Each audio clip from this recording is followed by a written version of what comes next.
Wajasiriamali wengi wanaofanikiwa kwenye biashara, wanapopata idea ya jina la biashara, huwa wanakimbilia kulisajili kwanza. Watu wengi huwa hawajui kwa nini. Nasikiliza vizuri.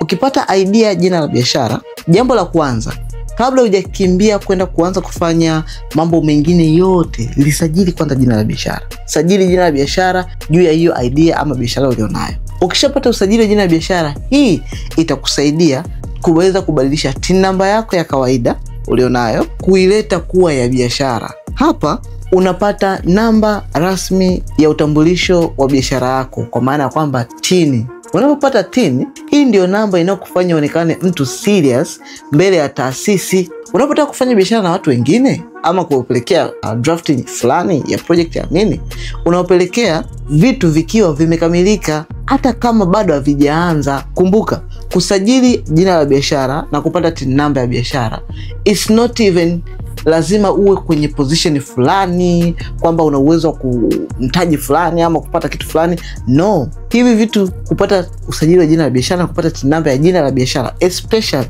TIN namba ya jina la biashara, huhitaji chochote kabisa. Just have it.